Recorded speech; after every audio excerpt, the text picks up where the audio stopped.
everybody, welcome to Garden Time with Belle.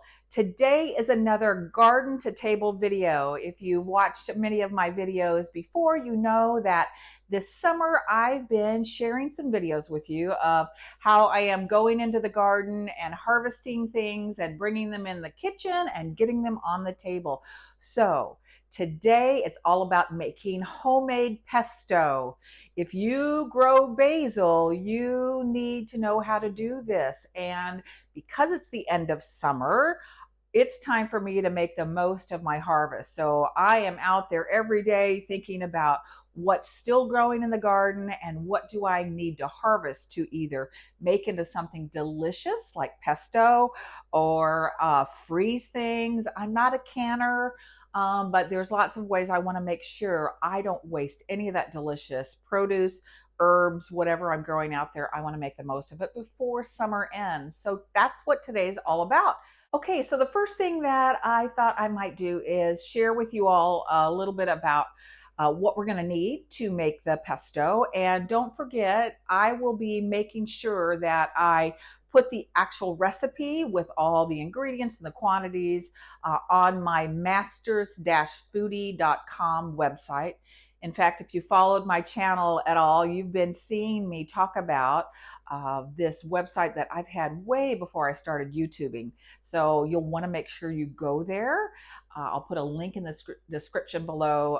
You'll want to go there to get the actual recipe, so you know the quantities of everything I'm using. So we're going to start here in the kitchen. I've got my apron on today because pesto is green and it stains, and I've got white pants on. So I thought, I better get my apron on just in case there's any spilling.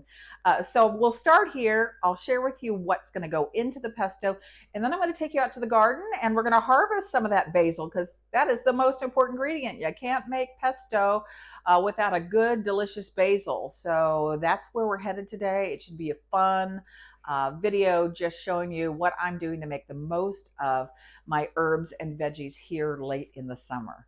So those of you who have visited my food website, my cooking website, you will notice there are a lot of Italian dishes. I happen to love cooking Italian food.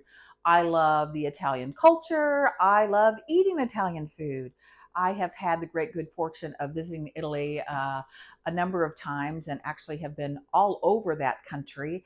I absolutely love their culture. I love their food. I love the pride that they take in everything they do. And when it comes to true Italian food, what those Italian chefs will tell us is that Italian food isn't fussy, but what they pride themselves on doing are creating dishes or things like basil pesto that don't have a lot of ingredients, but each individual ingredient, you try to get the highest quality ingredient you have, and then you're going to, whatever you produce is going to taste delicious because you're using really high quality ingredients, but there's not a lot of fuss and bother to their cooking. So that's probably why most of us absolutely love real good Italian cooking. All right, so same thing applies to this basil pesto. So let me share with you what the ingredients are going to be. And first and foremost, I'm going to show you pine nuts. Pine nuts or piolines or pinoles are expensive. And so I shopped around till I could find some relatively affordable pine nuts. And we have Sam's Club in the town that I live in, and that was my source for the best price per ounce. So pine nuts, it's an investment, but I only make basil pesto once a year, and then I'm going to freeze it and use it in my cooking all throughout the winter. So it is absolutely worth investing in pine nuts. This is the true Italian nut that you're going to want to use for this recipe. So there's that. Of course, beautiful fresh lemon juice. Don't get the weird bottled kind that tastes chemically. Use a real lemon. You're going to need garlic, of course, right? Italian food. And today we'll be using the garlic that I grew this last year If you haven't seen my how to grow and harvest garlic videos, I'll link them in the description below. You will definitely, if you haven't grown garlic before, you have to try it. Oh my gosh, I just can't tell you. Number one, it's super easy to grow. And I'm going to have garlic downstairs in my pantry that I'm going to be using fresh garlic all winter long until I harvest more next summer. So it is a great crop to grow. We're going to need sea salt. We're going to need really good freshly ground pepper. Don't use the stuff that's in a bottle that's already been ground. It has no flavor. Use the real stuff. Basil leaves, which we're going to go out into the garden really in just a couple of minutes and harvest the basil, fresh basil. Extra virgin olive oil. Don't cheap out. Don't use canola oil. Don't use just regular olive oil. Get a high quality EVOO, as they say. And you all know my favorite go-to is California Olive Ranch olive oil. I buy these online because I can get them in this wonderful little container that has the little spout, and it stays dark and cool. Very important for storing olive oil. I mentioned that probably in one of my other videos for you all. And then, of course, last but not least, Parmesan cheese, real aged Parmesan. Now, if you want to go next level, you will source Parmigiano Reggiano from Italy. It's an imported cheese, but it is super pricey. It's running where I live around $18 a pound. I do use it. I use it mostly, though, in my Italian dishes and other dishes where you're eating it raw, where you're really tasting it rather than when it's cooked in something. And so this is a nice domestic Parmesan, but it has been aged at least 18 months. That gives it a super nutty, sort of salty taste. So, if you can source some good Parmesan cheese, you'll want to have that. So that is it. That is really all the ingredients that we're going to need.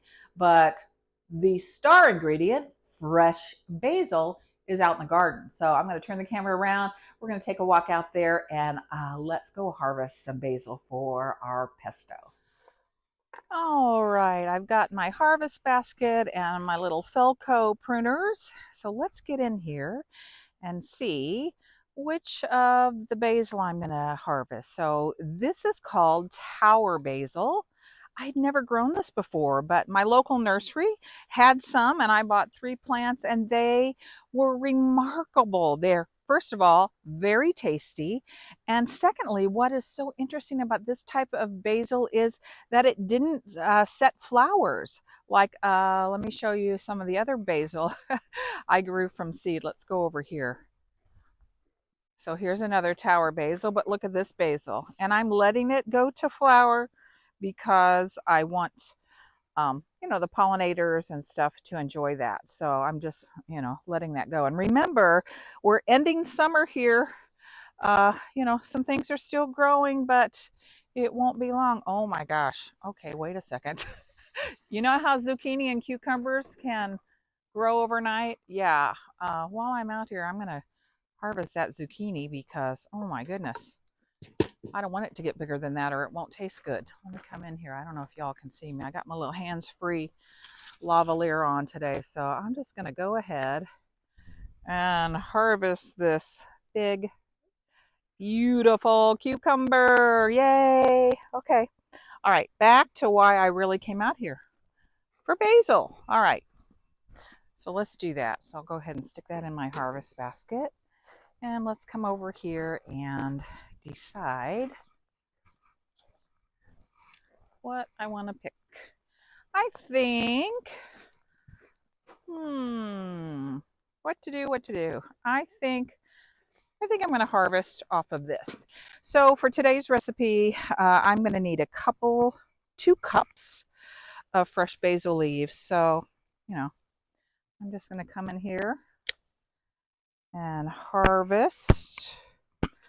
And whatever I don't use, I'll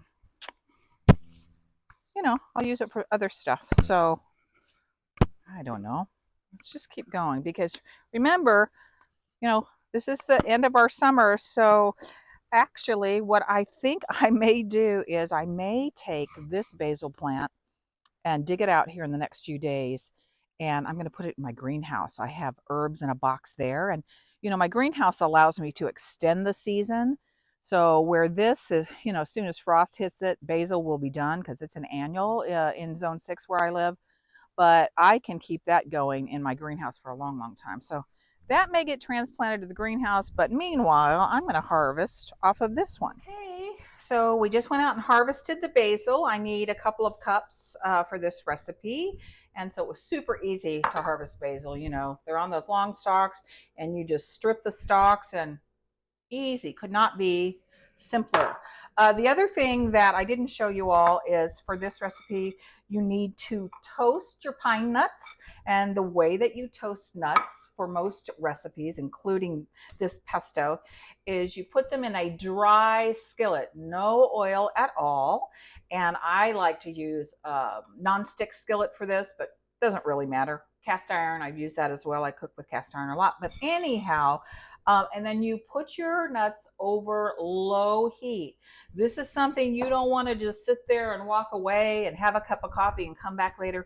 You want to baby these. You want to stir them around until they get a nice little golden toasty color because they will burn easily, even on low heat. And you know, I talked about how expensive pine nuts are. So you don't want to burn your expensive pine nuts. But yeah, you just want to get them toasted lightly. That brings out the oils in the pine nut. The best way I could describe how these taste would be buttery, tender, mild. So darn good.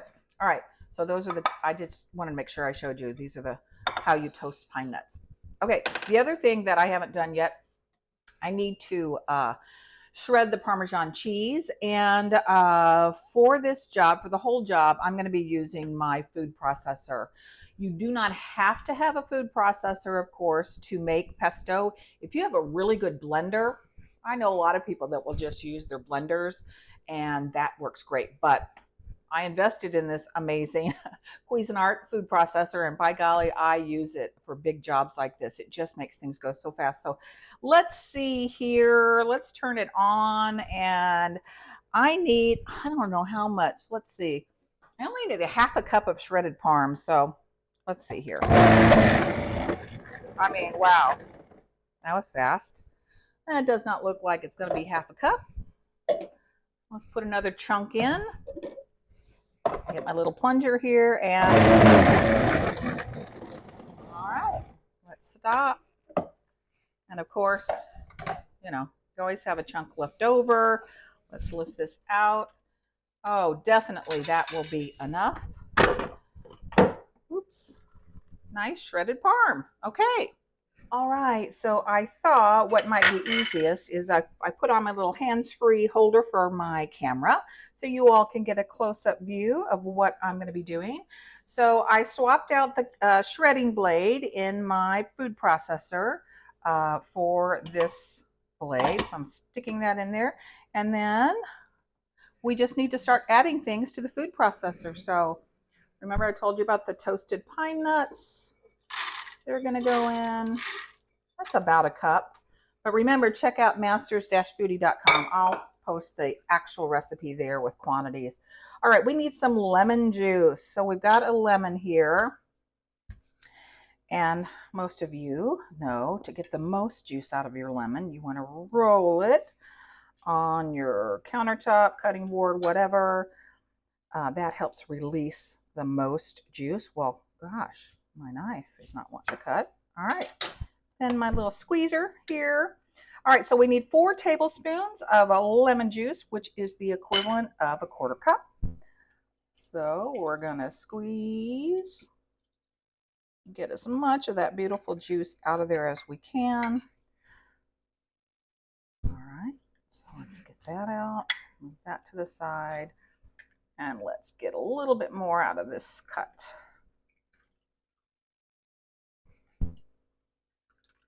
I think that's going to be just about right.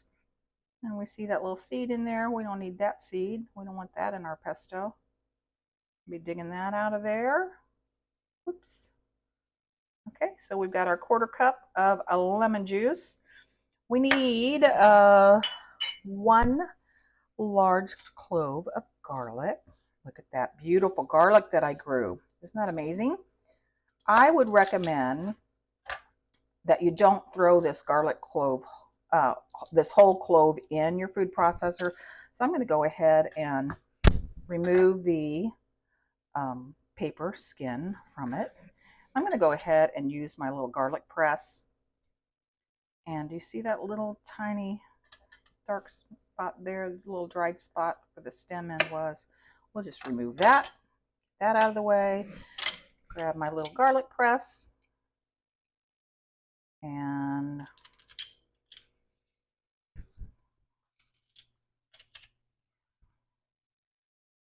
that should do it. One of the things I've noticed about fresh garlic that you grow, those of you that grow garlic, it is so much more juicy and delicious than the stuff you can get in the store. It's crazy. It's not all dried out, so that's a good thing. All right, so we've got our lemon juice. That needs to go into the food processor. There we go. And we need to add that garlic. There we go. That's going in. And then we need to add the sea salt and a black pepper. I don't usually measure things, but since I'm videotaping this, I'll put in about a 1/2 teaspoon of sea salt, and then of course freshly ground black pepper. Get that in there. I hope you can see it. Isn't this cool? This little pepper mill. I have a salt mill too. It has a little light. Can you see that underneath? If you guys can see this okay. You know, I'm just a home vlogger. I don't have a big studio with fancy lighting set up, so I hope you could see that. All right, so we're gonna whiz this up. So I need to put the lid on, and let's give it a spin. I think I'll use the pulse.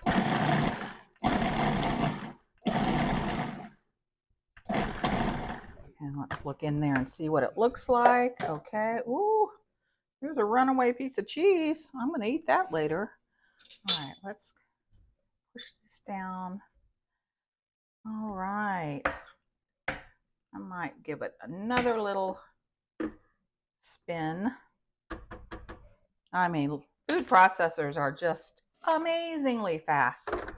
But again, as I mentioned, you can do this in a blender. If you have a really good high quality blender, same thing. All right, so that looks pretty good. Now we need to add our basil leaves that we just harvested. So here we go.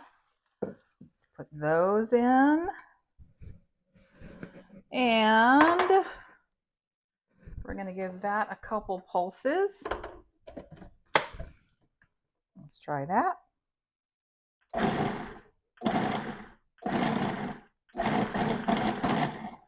See what it looks like in there. Okay, so you can see how there's still some bigger pieces of basil. So, oh, I wish you could smell this. Wow, wow, wow. Absolutely incredible. All right, let's put that on. We'll pulse it a couple more times, and then we'll be adding the beautiful, delicious olive oil. Okay, and let's see. I think I'm going to need about a 1/2 cup of EVOO. So let's measure out a 1/2 cup. Let's pull that up and see. Got about a 1/2 cup. Looks good to me. So this is where you take the plunger out of your food processor and drop that basil leaf in there. We're going to turn it on, and then we're going to just slowly drizzle this olive oil down through the tube.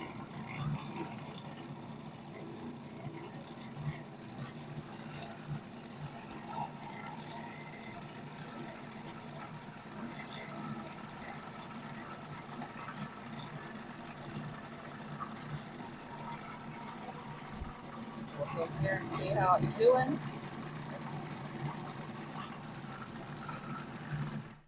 Stop it. Let's open this baby up and look inside and see what we can see. Ooh, yum, yum. So you can make your pesto as thick or thin as you like. This is looking pretty darn good.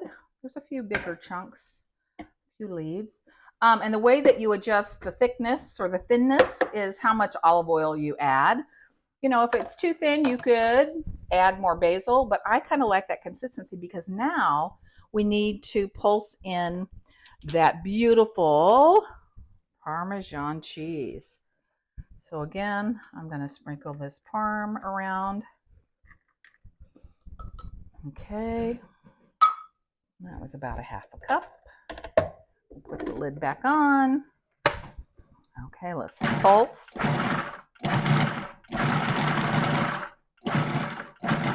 Pulsing redistributes things. So if stuff flies up on the side of the bowl, sometimes if you pulse rather than just leave it on, that helps. So let's take a look, see what we've got now. Ooh, it's looking good.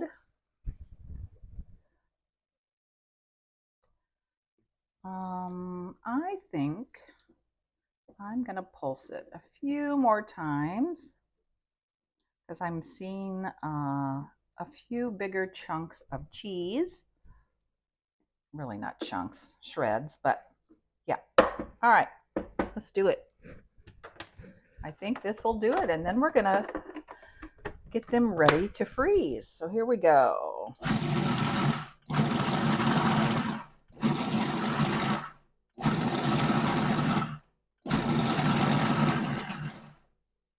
I think that is, as the Italians would say, perfecto. Oh yeah,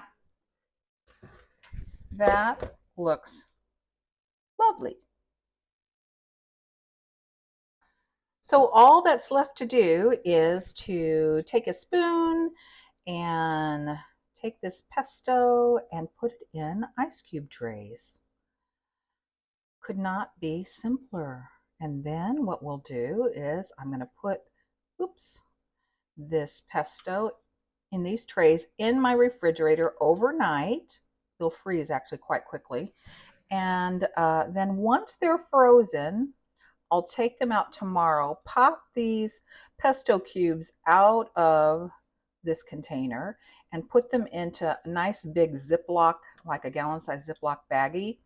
And then I'll have a bunch of frozen cubes. And so probably each one of these little ice cube tray sections probably is holding, well, probably 1.5 to 2 tablespoons of pesto.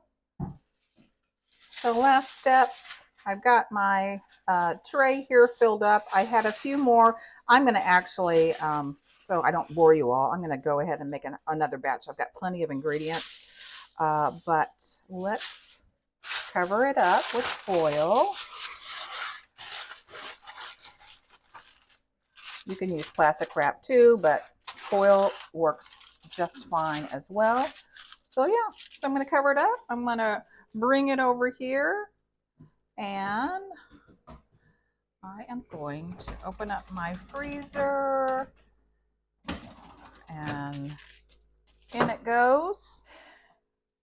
So much fun harvesting things at the end of summer and making this pesto that I know is going to enhance my dishes for weeks and months to come, because the method I shared with you today is how you can freeze your homemade pesto and into little individual cubes of pesto that you can use for months and months to come in any kind of your pasta sauces, in soups. It's great. Throw a couple of those in a soup. Thaw them out and use them as a spread for pizza, a spread on top of bruschetta, any kind of dish that would be enhanced with this beautiful, vibrant basil, Parmesan cheese, the nuttiness, the saltiness from the pine nuts. Oh, I think you're going to really enjoy it. In fact, what I didn't share is If you don't want to freeze your basil pesto like we did today, you can actually make it fresh and just put it in a nice glass jar and store it in your fridge up to about 2 weeks. In fact, I'm going to save some. I'm not going to freeze everything. I'm going to make a whole nother batch after I say goodbye to you all, because you've seen the basic process. But anyhow, I am going to save some of the fresh today because this evening I've decided I am going to make angel hair pasta, and I'm going to use some of the fresh pesto with some cream for the sauce and throw in some shrimp that I've sauteed with some Italian herbs and spices. And that's going to make a delicious, comforting pasta dish for dinner. So I really appreciate you hanging out with me today as we did another garden to table experience making a basil pesto using up the beautiful produce that's still in the garden here in September. I'm going to be trying to find uses for all of those beautiful herbs and vegetables that I'm growing that are still going strong this season. If you enjoyed today's video, please like and subscribe. And until next time, happy gardening.